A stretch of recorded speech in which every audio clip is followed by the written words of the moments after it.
그래서 우리에게 주신 말씀은 요한복음 16장 25절부터 33절까지 말씀입니다. 제가 가진 성경으로는 176면에 있습니다. 요한복음 16장 25절에서 33절 한 절 한 절 교독하시고 마지막 절 33절은 다 함께 합독하도록 하겠습니다.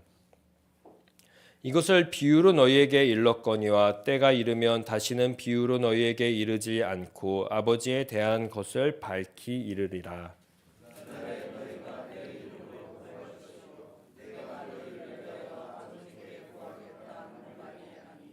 이는 너희가 나를 사랑하고 또 내가 하나님께로부터 온 줄 믿었으므로 아버지께서 친히 너희를 사랑하심이라.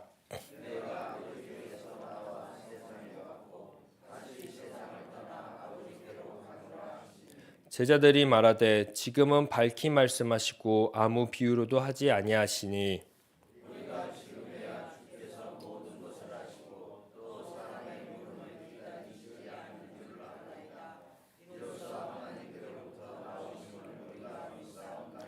예수께서 대답하시되 이제는 너희가 믿느냐?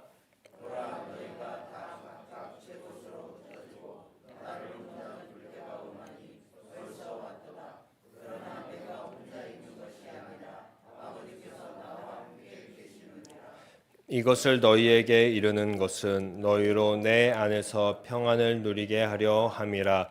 세상에서는 너희가 환난을 당하나 담대하라. 내가 세상을 이겼노라. 아멘. 13장부터 시작되던 예수님의 고별 말씀이요 오늘로 이제 마무리가 됩니다. 이 말은 즉 예수님과의 이별이 정말로 가까워졌다라고 이야기할 수 있습니다. 살면서요 우리는 많은 사람들을 만났습니다. 그리고 또 이별했습니다. 이렇게 겪으면서 하루하루를 사셨습니다. 그런데 그 순간에 상담에게 우리는 어떤 부탁을 해 오셨습니까? 그리고 반대로 어떤 부탁들을 들으셨습니까? 마지막 단어, 마지막 문장, 이 마지막이라는 것을 통한 이 부탁은요 시작이라는 것과 늘 같은 무게를 두고 있지 않은가 생각을 해 보았습니다. 왜 그럴까요? 마지막이니까 그렇습니다. 마무리니까 그런 것입니다. 마지막 마무리는요 늘 시작이라는 것을 다시 시작하게 합니다. 마무리를 지면서 새로운 시작을 하게 합니다. 마지막을 통해서 새로움으로 나갈 수 있게 합니다. 오늘 예수님은요 제자들에게 그리고 1세기 교회에게 오늘 사는 우리 시냇가 에셀나무 교회에게 어떤 마지막 단어, 문장을 이야기하실까요? 그리고 그 마지막 마무리를 통해 어떤 시작을 우리가 해 나가기를 원하실까요? 먼저 예수님께서는요 25, 26절의 말씀을 통해서 자신의 사역에 대해서 다시금 간략하게 말씀해 주십니다. 이 말씀은 즉 다시는 내가 비유로 말하지 않겠다라고 합니다. 그리고 아버지에 대하여 분명히 말해줄 때가 온다라고 이야기를 합니다. 그리고 마지막에 마무리를 합니다.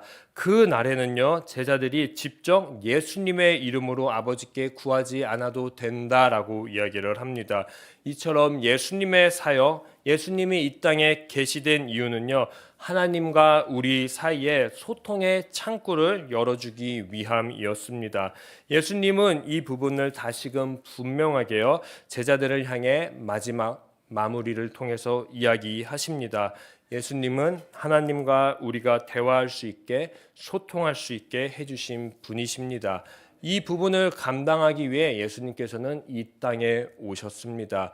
그런데 이 계시는요 조금 특별한 대화법이 있습니다. 소통의 주제, 소통의 방법이 바로 27절에 나와 있듯이 하늘 아버지께서 친히 제자들을 사랑하시는 것입니다. 그리고 이 부분을 알 수 있게 되면요 제자들은 예수님을 사랑하고요 예수님은 하나님께 온 것을 믿었기 때문에 가능하다라고 27절에 나와 있습니다. 예수님은요 이 땅에 계시가 되어서 하고 싶은 사역이 분명 있으십니다. 그것은 바로 하나님과 그분의 제자들 사이에 계속해서 강조했고 주제인 바로 고별 말씀의 핵심인 요한복음 13장 35절에 나오는 새 계명, 서로 사랑이라는 것을 통해서 소통의 관계를 형성하는 것이었습니다. 새 계명을 너희에게 주노니 서로 사랑하라 라고 이야기하지 않습니까? 예수님은요, 새 계명, 이 서로 사랑이라는 관계를 형성했고요. 오늘 마지막 단어, 마지막 문장, 마지막 단락을 통해서 전체를 마무리하며 28절 아버지께로 떠나가기 전 더욱더 강화하고 있는 것을 볼 수 있습니다. 이처럼 요한복음이 말하는 제자의 특징은요, 다른 것이 아니었습니다. 바로 서로 사랑이었습니다. 요한복음이 계속해서 강조하고 부탁하고 있는 것은요, 서로 사랑입니다. 서로 사랑의 구체적인 그런 모습은 바로 무엇일까요? 예수님이 하나님을 사랑하고 예수님이 제자들을 사랑하는 바로 서로 사랑입니다. 나아가 하나님이 예수님을 사랑했고요, 세상을 사랑하는 그 사랑의 모습이 바로 서로 사랑의 모습입니다. 서로 사랑은요, 대단한 결과를 또 가지고 옵니다. 32절을 보게 되면요, 예수님이 그렇게 사랑했던 제자들이 흩어지고 혼자 있을 때가 온다고 합니다. 그런 상황에서 외로움, 불안 느낄 수 있는데 예수님은 느끼지 않습니다. 더더욱 돈독한 아버지와 함께함, 그 연합의 결과를 가지고 올 수 있음을 보여주고 있습니다. 나아가 33절에서 예수님은 서로 사랑이 아닌 일방적인 사랑을 해 가십니다. 예수님을 떠나버리고 그리고 버린 그 제자들을 끝까지 걱정하시는 그 예수님의 모습, 끝까지 사랑하시는 그 예수님의 모습이 나옵니다. 나는 아버지와 함께한다. 나는 괜찮다. 그러니까 외로움, 불안이 아니라 평안을 가진 나에게 와서 평안을 얻으라 라고 도리어 격려하시고 토닥여 주시는 모습으로 마무리해 나갑니다. 왜냐하면요, 제자들 그리고 1세기 교회는요, 현재 불안합니다. 외롭습니다. 무섭습니다. 환난도 당합니다. 핍박도 당합니다. 그런데요, 또 혼자입니다. 이런 문제가 다 예수님과 헤어져서이고 예수님이 안 보여서이다라고 생각을 했습니다. 이런 제자들에게, 교회에게 예수님은요, 담대하라, 내가 세상을 이겼노라 라고 강력하게 선포하십니다. 그러니까 교회여, 제자들이여, 어디에 있던 어떤 곳에 있든지 제발 평안하라 라고 이야기를 합니다. 예수님은요, 서로 사랑이 아닌 홀로 사랑인데도 떠나가는 제자, 흩어지는 제자를 절대 버리지 않았습니다. 마치 하나님과 예수님이 끝까지 동행하셨던 것처럼 말이지요. 그래서 그런지 부활하신 예수님은요, 더 불안하고 더 외롭고 더 평안이 없는 제자들에게 바로 달려가십니다. 그것이 바로 요한복음 20장 19절에서 21절에 나와 있습니다. 그리고 그 제자들을 만나자마자 제자들에게 다른 이야기를 하지 않으십니다. 그리고 이 오늘 말씀하셨던 그 평강의 약속을 두 번 더 반복합니다. 평강이 있을지어다, 평강이 있을지어다 라고 두 번 반복하십니다. 즉 평안의 약속이, 평강의 약속이 지금 성취됐음을 다시금 제자들에게 보여주고 확증시켜주는 본문인 것입니다. 사랑하는 성도님들, 오늘 요한복음은요, 30절과 같은 대단한 믿음의 고백을 하는 성도들에게, 우리들에게 31절의 말씀으로 단문을 하고 있습니다. 31절 한번 볼까요? 예수님이 하나님께로부터 나오심을 믿는 시내가 에셀나무 교회 성도님들, 어떻게 보면 이 31절의 말씀은요, 이렇게 볼 수 있습니다.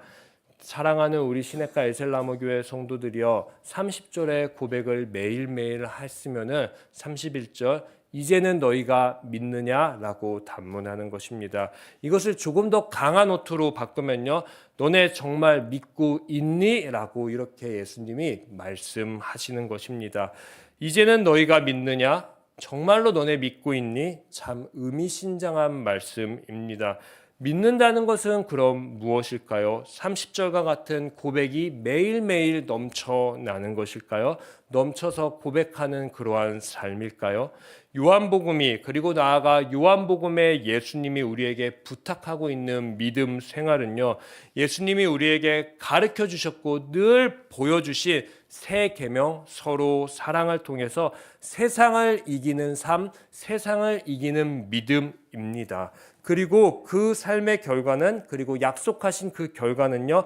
예수님이 약속해 주시고 방금 보여주셨던 평강, 평화, 우리 교회의 모토로 말하면 쉼이 될 수 있습니다. 마지막으로 제 자신과 우리 사랑하는 성도님들에게 한 번 더 묻고 싶습니다. 우리는 예수님을 믿는 교회입니까? 우리는 예수님을 믿는 그리스도입니까? 우리는 새 계명을 날마다 지키는 거룩한 예수 그리스도의 제자이십니까? 새 계명을 너희에게 주노니 서로 사랑하라. 예수님의 마지막 부탁입니다. 죽기 전까지 놓지 않은 제자들을 향한 마지막 부탁이 바로 서로 사랑이었습니다. 서로 사랑은 세상과 가장 반대되는 모습이기 때문에 그래서 그런지 예수님은 세상을 이길 수 있다라고 우리들에게 도리어 말씀하십니다. 이 힘을 가진 교회는요, 예수님이 이미 성취하시고 약속하셨던 평강, 평안, 쉼을 날마다 느낄 수 있게 해줍니다. 느끼게 하는 교회가 될 수밖에 없습니다. 사랑하는 성도님들, 서로 사랑으로 오늘 우리에게 주어진 이 착잡한 세상을 이길 수 있었으면 좋겠습니다. 서로 사랑으로 세상과 정반대의 삶을 사는 교회임을 우리 믿음의 증거인 서로 사랑으로 증거하며 살아가시기를 간절히 소망합니다. 세상이 줄 수 없는 예수님의 한량없는 사랑을 받은 우리 성도님들, 그 사랑으로 예수님이 우리에게 보여주신 그 서로 사랑으로 사랑을 전해주며 오늘 살아가시기를 소망합니다. 나아가 하나님께, 예수님께 성도 간의 교제 안에서 사랑을 받았다면요, 그냥 그 사랑을 받는 걸로 이제 끝내지 말아 주십시오. 늘 돌려주는 성도가 되시기를, 돌려주는 제 자신이 되기를 노력해 주십시오. 그렇게 서로 사랑이 오고 가면요, 사랑의 연합이 이루어집니다. 그 사랑의 연합이 이루어져서요, 불안하고 외롭고 지치고 상처받고 배신당하고 홀로 있고 점점 양극화로 분열되고 극단의 삶, 이기적인 그 삶이 이제 멈추게 하여 주십시오. 진정한 쉼, 평안, 평강을 세상에 보여주는 우리 시냇가 에셀나무 교회 되기를 간절히 소망합니다. 오늘이라는 이 시간, 우리 어떻게 살아가고 싶으신가요? 어떤 그리스도인으로 살아가고 싶으신가요? 저는 서로 사랑이라는 모습으로 살아가시기를 축원합니다. 축복합니다. 그렇게 우리 세상을 이기는 교회 됩시다. 제가 기도하도록 하겠습니다. 하나님, 우리 사랑하는 시냇가 에셀나무 교회, 우리의 교회 가운데에 서로 사랑이라는 모습을 날마다 부어 주시옵소서. 그래서 그 사랑을 통해서 세상을 이길 수 있는 교회 되게 하여 주시옵소서. 그래서 이 세상이 보여줄 수 없는 진정한 평안, 평강, 쉼을 날마다 누리는 우리 교회 되게 하여 주시옵소서. 감사합니다. 이 모든 말씀 예수님의 이름으로 기도합니다. 아멘. 하늘에 계신 우리 아버지, 아버지의 이름을 거룩하게 하시며 아버지의 나라가 오게 하시며 아버지의 뜻이 하늘에서와 같이 땅에서도 이루어지게 하소서. 오늘 우리에게 일용할 양식을 주시고 우리가 우리에게 잘못한 사람을 용서하여 준 것 같이 우리 죄를 용서하여 주시고 우리를 시험에 빠지지 않게 하시고 악에서 구하소서. 나라와 권능과 영광이 영원히 아버지의 것입니다. 아멘. 오늘 이 시간 함께 기도할 때 주님, 내 안에 서로 사랑이라는 그 사랑을 부어 주시옵소서. 그리고 그 사랑을 통해서 우리 교회 안에 진정한 예수 그리스도가 선포하시고 이미 약속하신 쉼과 평강과 평안이 날마다 넘치게 하여 주시옵소서라고 우리 주여 한번 외치신 뒤에 합심해서 기도하도록 하겠습니다. 주여